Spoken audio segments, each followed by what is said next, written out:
जरूरी नहीं कि हर बार रोशनी चिरागों से मिल जाए। बहुत सारे घर शिक्षा से भी आबाद होते हैं। जय हिंद साथियों, नमस्कार। मेरा नाम है अंकित। आज हम टॉपिक शुरू करने वाले हैं जिसका नाम है परावर्तन। इस टॉपिक पे अपन परावर्तन की परिभाषा, प्रकार, उदाहरण, संरचना और लास्ट में क्वेश्चन भी पढ़ने वाले हैं। शुरू करते हैं बिना टाइम वेस्ट किए। स्टार्ट करते हैं परावर्तन की परिभाषा से। परावर्तन की परिभाषा अगर देखें तो जब कोई प्रकाश की किरण एक माध्यम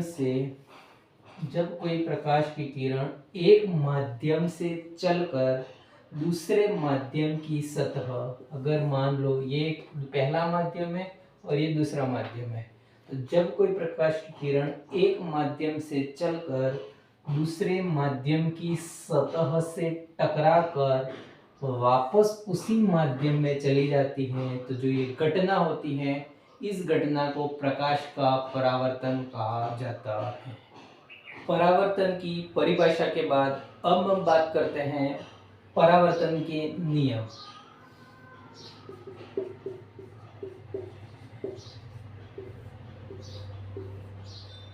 परावर्तन के नियम को जानने से पहले हम उसके डायग्राम को समझते हैं, जिससे परावर्तन के नियम आसानी से हमें समझ में आ जाए।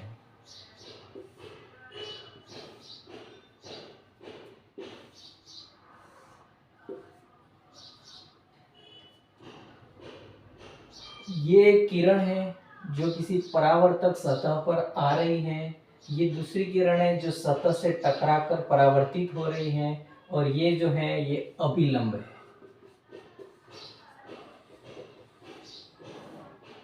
ये कोई पहला माध्यम है, ये कोई दूसरा माध्यम है।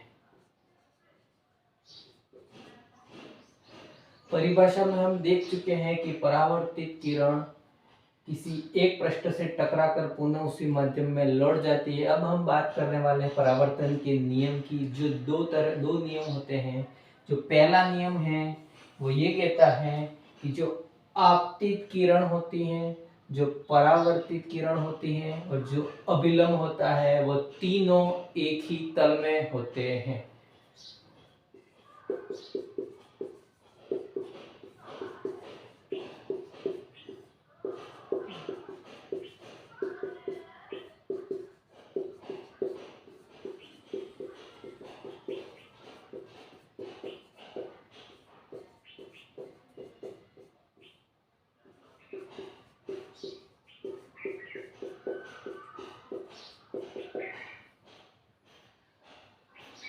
ये जो आपतित किरण है और ये जो अभिलंब है, इन दोनों के बीच जो कोण होता है वो I, और ये जो अभिलंब है और ये जो परावर्तित किरण है, इन दोनों के बीच में जो कोण होता है वो कोण R।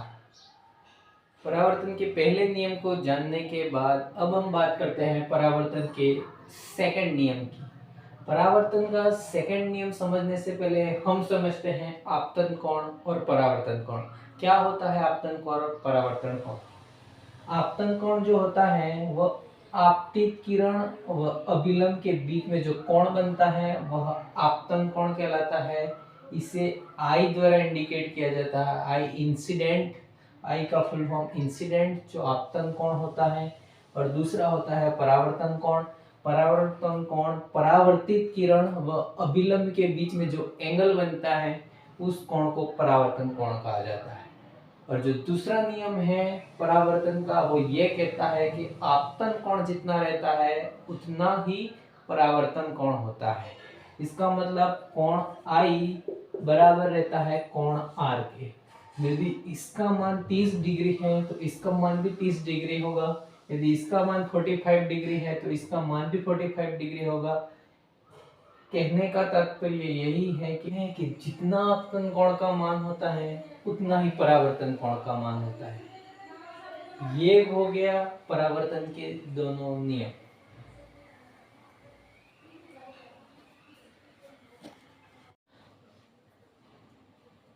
परावर्तन के नियम देखने के बाद अब हम बात करते हैं टाइप्स ऑफ परावर्तन।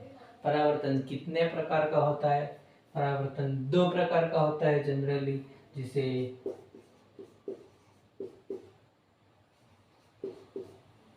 नियमित परावर्तन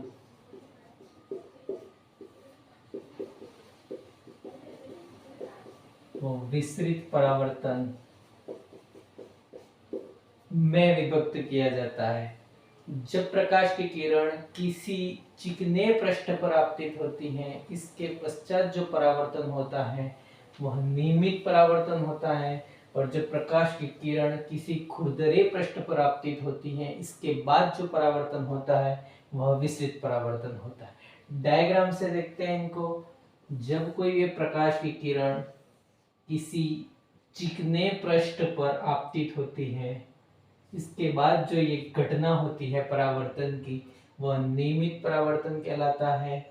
और जब प्रकाश की किरण किसी खुरदरे पृष्ठ पर आपतित होती है, इसके बाद जो परावर्तन की घटना होती है वह विसरित परावर्तन कहलाता है। इसमें दोनों में अंतर ये होता है कि जो नियमित परावर्तन होता है उसमें प्रकाश की किरण जो परावर्तित होती है उसकी दिशा फिक्स होती है, जबकि विसरित परावर्तन में प्रकाश की किरण परावर्तन की दिशा फिक्स नहीं होती है। ये हो गए परावर्तन के प्रकार। परावर्तन की घटनाओं में अगर हम देखें तो सबसे पहले वस्तु का दिखाई देना।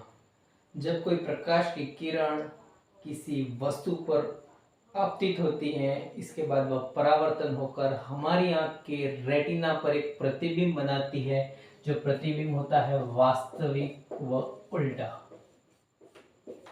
वास्तविक व उल्टा प्रतिबिंब जब हमारी आंख के रेटिना पर पड़ता है, इसके बाद वो मस्तिष्क में सीधा किया जाता है, फिर हमें वस्तु दिखाई देती है। ग्रहों व दर्पण का चमकना भी परावर्तन की घटना होती है। रंगों का दिखाई देना और मंगल ग्रह का लाल दिखाई देना, ये सभी बातें परावर्तन के अंतर्गत आती है। अब हम बात करते हैं परावर्तन के क्वेश्चंस की। पहला क्वेश्चन देखते हैं, यदि आपतन कोण का मान 45 डिग्री है तो परावर्तन कोण का मान कितना होगा? सिंपल डायग्राम से देखें। यदि आपतन कोण का मान 45 डिग्री है तो परावर्तन कोण का मान कितना होगा? हमने परावर्तन के नियम में पढ़ा था कि आपतन कोण का मान परावर्तन कोण के बराबर होता है। तो अगर ये 45 डिग्री है तो ये भी कितना होगा?